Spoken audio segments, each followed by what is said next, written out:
Bien, ¿listo? Bueno, me gustaría comenzar hablando con ustedes esta cuestión acerca de la violencia contra las mujeres, la violencia de género, que ha sido y es, al menos desde mi punto de vista, un recurso de control y ejercicio de poder por parte de los varones que se produce en el contexto de un sistema social patriarcal que supone una lógica hegemónica masculina tan profundamente arraigada que no requiere justificación. Se impone como algo obvio e incluye un orden de estatus. ¿Qué quiero decir con esto? Que en ese orden hay un hombre que está posicionado en el lugar jerárquico superior, mientras que la mujer se le otorga como lugar naturalizado el de la subordinación y la obediencia. En sus mandatos, este sistema sostiene que el varón debe ser capaz de ejercer su dominio y de exhibir prestigio sin sesgos de pasividad como manera de participar de la competencia viril, luciendo frente a sus pares, luciéndose, mejor dicho, perdón, con la contracara del lugar de sumisión ofrecido a las mujeres en el orden social en una profunda asimetría entre los géneros. Mi primera pregunta es si es fácil reconocer y reconocernos en la violencia. Yo la verdad que creo que nos cuesta, porque en este orden social de estatus que es asimétrico, la violencia está habilitada, naturalizada y arraigada en los hábitos de la vida comunitaria y familiar, lo que lleva a que muchas veces el fenómeno sea naturalizado, sea percibido como normal, porque participa del conjunto de reglas que recrean las relaciones de género con dinámicas tradicionales. ¿Qué quiero decir con esto? Que siguen estos vínculos jerárquicos y como el varón se ubica en el polo superior, muchas veces considera que puede decir ciertas cosas por esa posición particular que tiene, ¿no? Entonces, en este enraizamiento de la violencia en la estructura social patriarcal, yo creo que se encuentra la dificultad para erradicarla.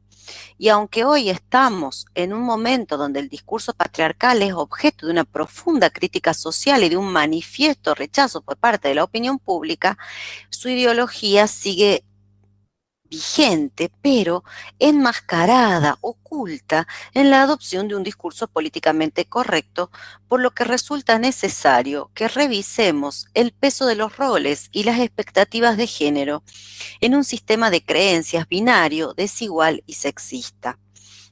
Los estudios de género nos muestran que construimos significaciones culturales a partir de la diferencia anatómica existente entre machos y hembras que van a producir representaciones y prescripciones sociales para lo masculino y lo femenino, definiendo de este modo características de división del trabajo y del ejercicio del poder que van a ser distintas para los varones y para las mujeres, y también va a haber características exclusivas y distintivas en lo moral, lo afectivo y lo psíquico. Entonces, ¿qué va a pasar?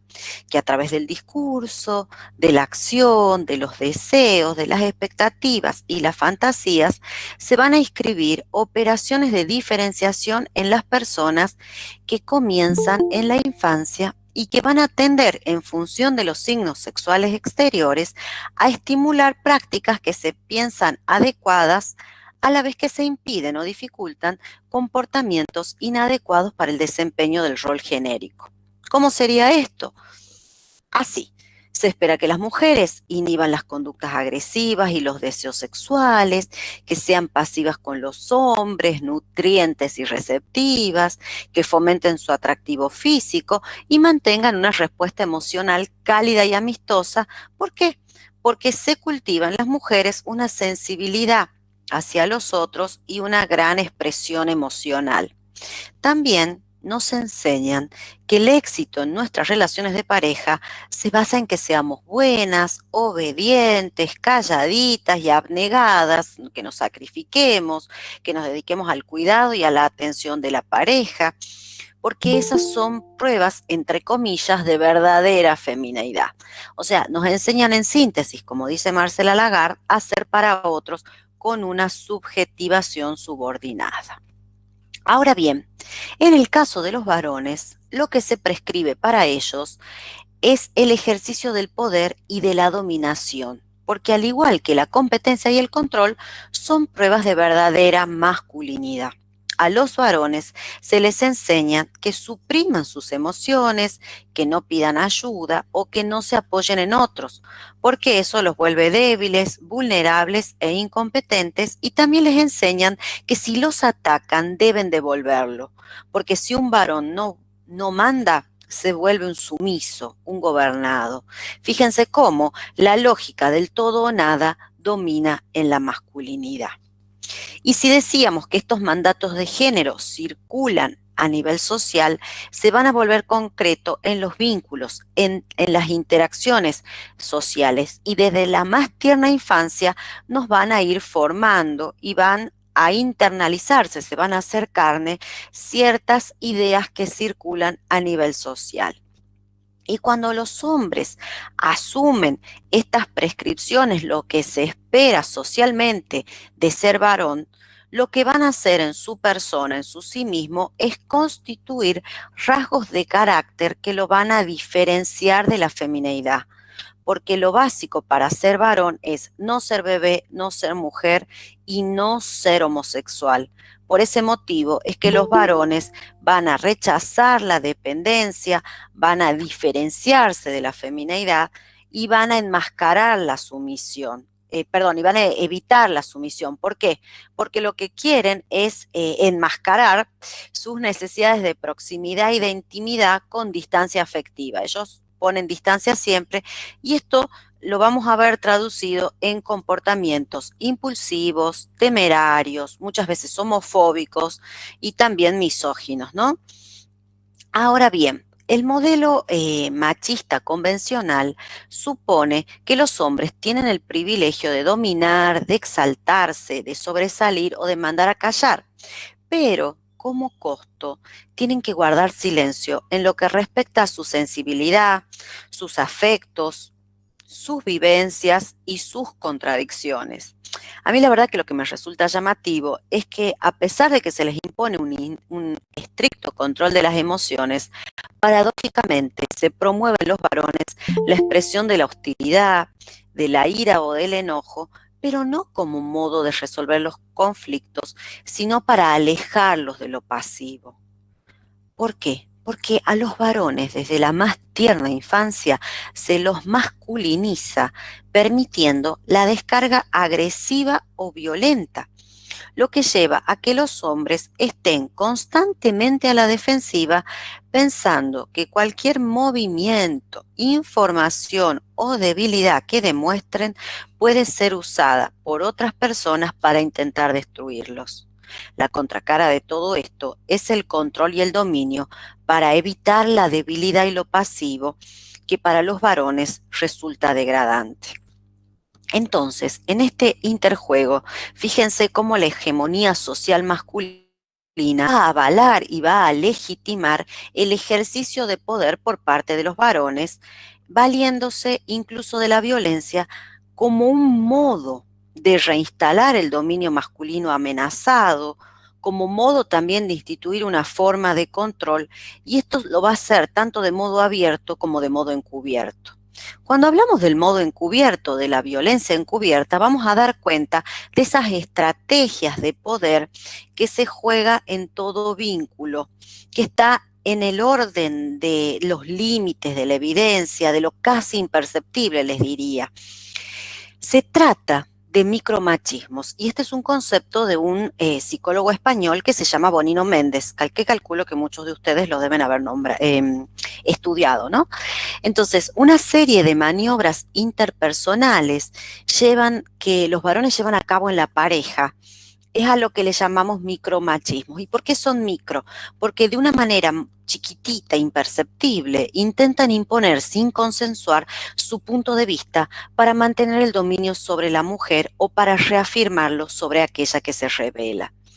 Él va a hablar de tres tipos de micromachismos. Los coercitivos son aquellos en los que el varón usa la fuerza moral, psíquica o económica para dominar, para intentar doblegar y hacer sentir a la mujer sin la razón de su parte. ¿Mm? También va a hablar de los micromachismos descubiertos, donde el varón sutilmente y mediante maniobras que pasan más desapercibidas va a impedir el pensamiento y la acción eficaz de la mujer. Es como que la van conduciendo a una dirección que tiene que ver con algo que él quiere, pero la mujer no se da cuenta, después lo termina sintiendo sus efectos y se enoja y después la tratan de loca porque se enoja, ¿no? Y por último, él habla de los micromachismos de crisis que aparecen en momentos de intenso desequilibrio de poder en las relaciones, que se puede dar, por ejemplo, cuando el varón pierde su empleo o pierde poder por alguna razón física y por los mismos cambios de la vida, ella puede aumentar su poder. Como el varón se siente perjudicado, utiliza específicamente estas maniobras de micromachismos de crisis para aumentar justamente su poder, para restablecer esta asimetría donde él se encuentra en el polo superior, ¿no? Y estos micromachismos generan un alto monto de sufrimiento, generan relaciones defensivo-agresivas y desbalances de poder. Y por este motivo es necesario que los podamos develar, porque se constituyen en muchas ocasiones como puerta de entrada a la violencia o como complemento de otros tipos de abuso. Hablemos ahora sobre los varones que ejercen violencia abiertamente.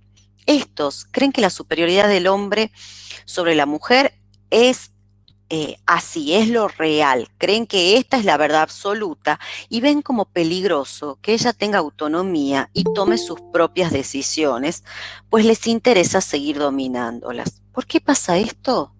Porque para muchos varones posicionarse de modo dominante tiene la función de reforzar la identificación tradicional a su género, potenciando así su autoestima y reafirmando su hombría. Esto significa que frente a las mujeres sienten que hay solo dos lugares posibles: o soy dominante o soy subordinado. Y esto, como no les interesa ser subordinado, porque consideran que eso es feminizarse, va a darse lugar a un estilo vincular confrontativo e inestable, el cual se va a convertir en el terreno fértil para que se instalen vínculos violentos. A mí me gustaría ahora hablar de lo que yo llamo modus operandi de varones agresores. ¿Qué quiero decir con esto? Que es habitual que los varones agresores siempre sigan el mismo libreto. Al principio entablan con la mujer un vínculo empático, de bondad y seducción, seguido de la creación de un espacio de supuesto completamiento amoroso que culmina en la dependencia y en la fusión patológica, para finalizar con ataques ante cualquier intento de separación y o rebelión.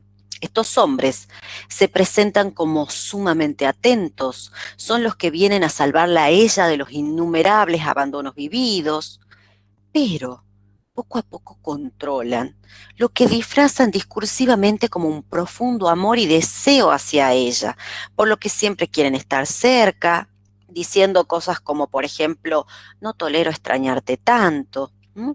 También comienzan a alejar a otras personas, diciendo que los comentarios malintencionados sobre la pareja son para separarlos, por ejemplo, decía uno, por la envidia que genera el intenso amor que nos une. Por ejemplo, un entrevistado decía eso. Mientras, en paralelo, estos varones toman el control con estrategias de sometimiento y sujeción. Crean así en las mujeres un estado de fragilidad psíquica e indefensión que les asegura a estos varones el mantenimiento del poder. Por lo tanto, la mujer que sufre violencia por parte de un hombre que comenzó seduciéndola y luego mostró su lado monstruoso, padece un arrasamiento de los índices del juicio de realidad. Claro, son mujeres a las que constantemente le están diciendo: vos sos siempre la misma, vos no entendés nada, no te da la cabeza. Entonces, fíjense cómo esto va a generar en estas mujeres un debilitamiento yoico. ¿Por qué? Porque el varón agresor desestima sus comentarios, busca confundirla continuamente, la aísla socialmente y por eso la deja entrampada de una vivencia amenazante con efecto arrasador. Y si sumamos a esto el hecho de que los varones violentos se mueven por factor sorpresa, es decir, que atacan cuando menos se los espera, nos encontramos con que estas mujeres viven en un estado de alerta y se desestabilizan porque no se pueden anticipar. No tienen forma de saber cuándo va a venir la agresión y cuándo no.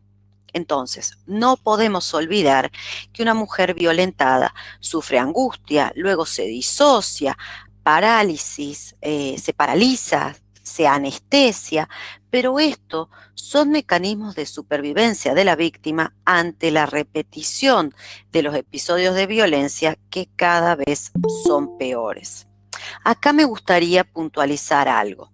Freud ha dicho, y un sector académico contemporáneo continúa sosteniéndolo, que la mujer que padece violencia por parte de su pareja, lo que estaría haciendo es buscar de manera inconsciente un cierto modo de placer en el dolor y en el sufrimiento que este otro le ocasiona. ¿Mm?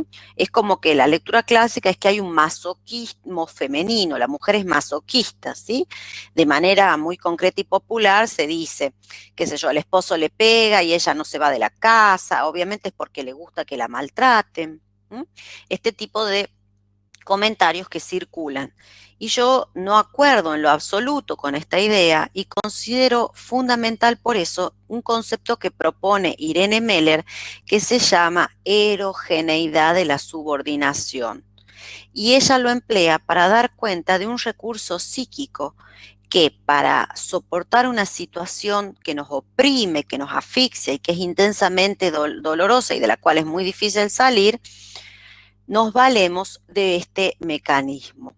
En otras palabras, cuando una persona está metida en una situación potencialmente traumática que desestructura, se activa un mecanismo que lo que hace es ligar, unir adentro del psiquismo, del aparato psíquico de la persona, ese estímulo excesivo que me está desbordando con otra escena que yo la viví de manera intensa, donde la disfruté, que puede haber sido experimentada realmente en algún otro momento de la pareja, qué sé yo, cuando estaba él en el momento de seducción y me llevó de viaje y disfrutamos, o fantaseando estar en ese lugar si no sucedió nunca.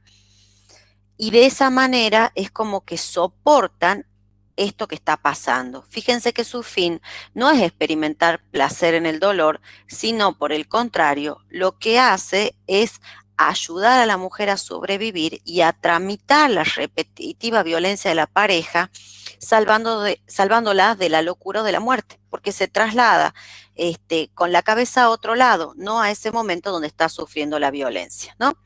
Y ahora, volviendo a los varones, están convencidos de que el control, el dominio y la imposición masculina es lo correcto con la contraparte de la sumisión femenina. Entonces, los varones agresores consideran que si su pareja desafía su autoridad o los contradice, tienen derecho a imponerle un correctivo, pues ella es parte de sus posesiones, es una subordinada.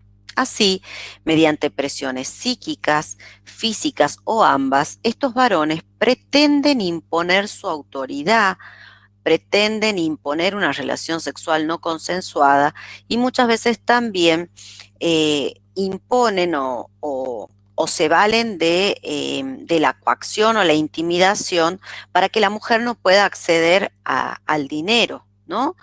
Porque estos varones necesitan sentirse potentes, capaces, y para ellos no hay masculinidad sin dominio. El varón violento, entonces, necesita ser como amo y que la mujer sea su objeto. A mí me llamó mucho la atención cuando los varones agresores dicen que si las empujan, le tiran del cabello, del pelo, la pellizcan o no le pegan tan fuerte, como dicen entre comillas, no la están agrediendo y que en todo caso si le pegan es porque ella los provocó o se lo merece. E incluso también argumentan diciendo que la violencia es cruzada, que ella también es violenta y ellos solo reaccionan para defenderse, ¿no?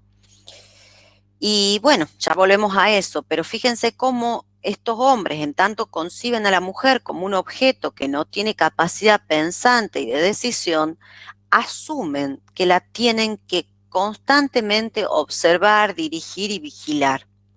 Y aquí cobran enorme importancia los celos masculinos que funcionan como prevención, de vuelta entre comillas, de supuestos engaños amorosos y llevan a un control absoluto y demencial sobre sus parejas. ¿Sí? La furia de los varones se desata ante la sensación de que algo les va a ser arrebatado y castigan entonces a ese objeto mujer que con su deseo de autonomía los amenaza.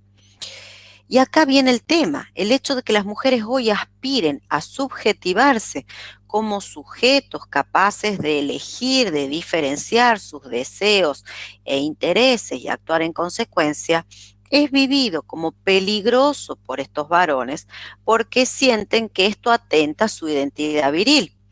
Porque si le han enseñado a los varones que su identidad se gesta sobre la diferenciación, donde ser hombre es ser más y es algo muy diferente a la mujer, fíjense cómo la violencia que se desencadena es para volver a poner la balanza desigual. Los varones necesitan mostrar que son más que ellas, aunque sea a los golpes, y así lograr imponerse nuevamente.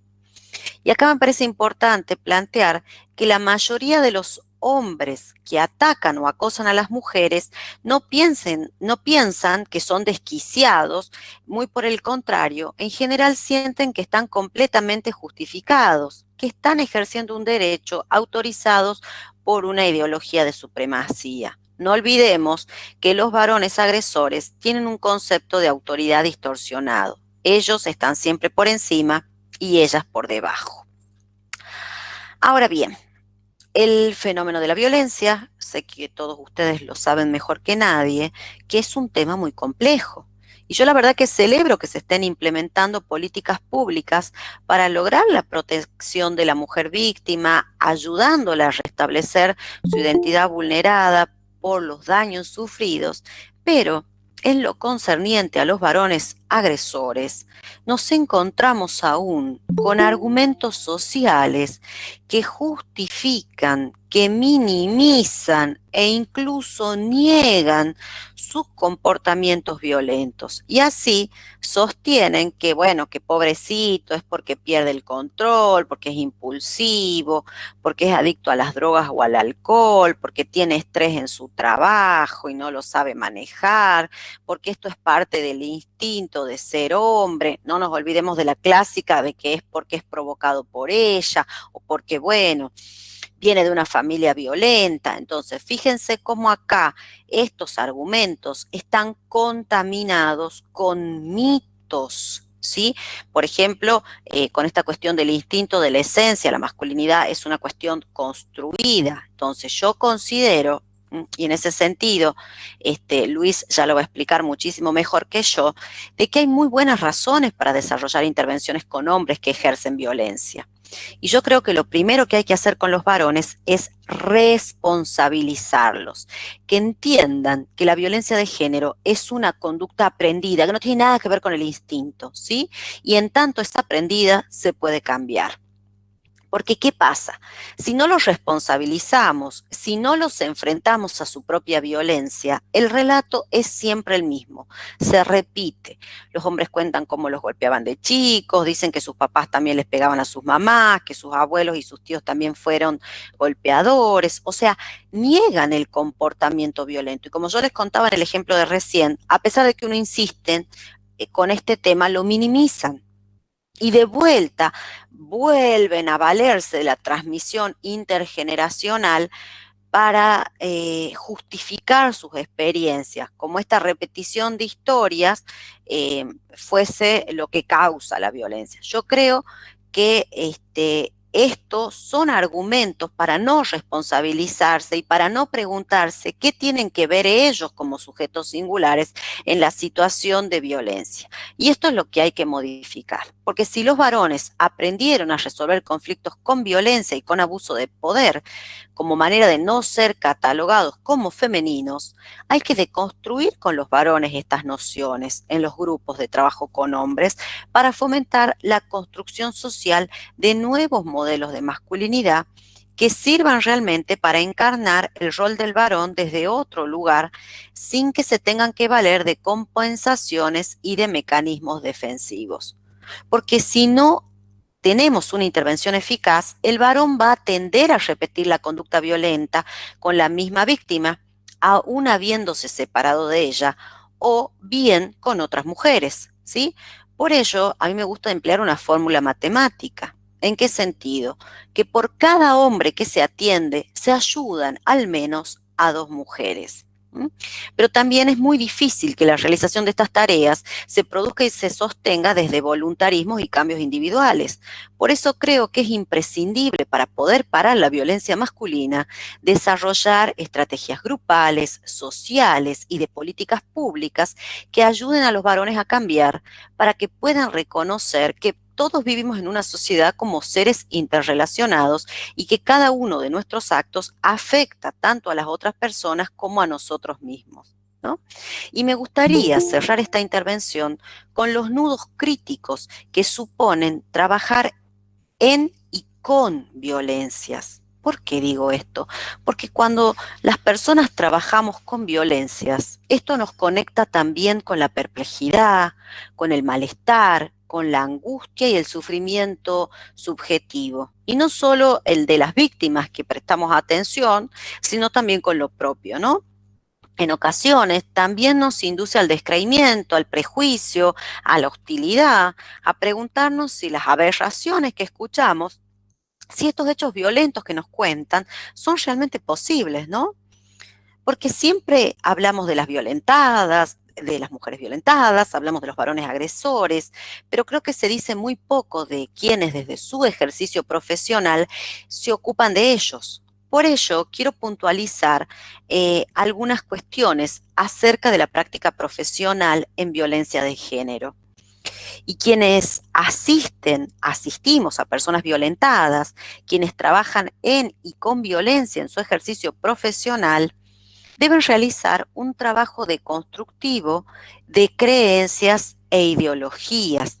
La idea es que realicemos una mirada a las nociones culturalmente construidas acerca de la familia, de los roles genéricos, de las normativas sociales que avalan asimetrías entre varones y mujeres en todo lo que tiene que ver con lo moral, lo afectivo y lo vincular. Y por eso como profesionales tenemos que corrernos de las oposiciones binarias que clasifican como bueno o como malo todo lo que sucede al interior de las relaciones, porque si no, corremos el riesgo de intervenciones iatrogénicas, donde, por ejemplo, el grupo que interviene para asistir en violencia familiar por la necesidad de sostener sus propias verdades acerca de lo que es una familia, puede llegar a naturalizar, a negar o a desmentir otras realidades como mecanismos defensivos o incluso tender a emitir juicios de valor que están basados en sus propios ideales, que pueden incluso llegar a confundir y a revictimizar a quienes consultan. Otro nudo crítico para elaborar conjuntamente con el grupo de trabajo interventor consiste en las apariciones de situaciones abusivas desde las mismas prácticas profesionales, ¿sí?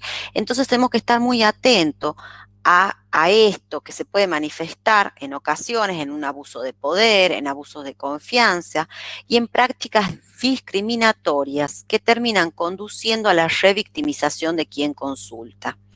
Por eso creo que es necesario un compromiso ético de todo el grupo profesional frente al ejercicio de su función para que no transgredan los límites éticos y que estemos pendientes de ello, ¿sí? Y por último, y no menos importante, me quiero referir a las condiciones de trabajo de quienes se ocupan del tema de violencia, porque no nos podemos olvidar que esta práctica tiene consecuencias que tienen que ser identificadas. También tenemos que evaluar los riesgos a los que están expuestos los profesionales, el grupo o el equipo de trabajo, porque somos continuos testigos de la violencia y esto tiene efectos en nuestro psiquismo, en nuestro cuerpo, porque a veces hacemos manifestaciones de enfermedades y no sabemos de dónde vienen. Entonces, en este sentido, es importante implementar estrategias preventivas y oportunas, teniendo en cuenta el cuidado de quienes cuidan, en un trabajo que tiene que ser reflexivo para que no naturalicemos ciertas cosas al interior del equipo. Porque realmente erradicar la violencia de género es una tarea de todas y de todos y es inseparable de la reforma misma, de los afectos constitutivos de las relaciones de género tal como las conocemos. Porque, repito, se sigue normativizando, naturalizando la desigualdad y el dominio de uno sobre otra. ¿Qué hacer frente a ello, gente? Bueno, creo que tenemos que empezar a remover, a sacudir el imaginario social, este material básico para nuestra subjetividad, cuestionarlo, empezar a atribuirle o desatribuirle valor a ciertas cosas, para que todos y todas reconozcamos que el orden social es construido y que como tal puede cambiar. Nada más y muchas gracias. Muchas gracias a ti, María Gabriela, por tan tremenda presentación. Obviamente surgieron varias preguntas en el proceso, sin embargo vamos a dar la palabra inmediatamente a Luis Morales, ¿cierto? Para que luego podamos ir tomando todas estas dudas y podamos generar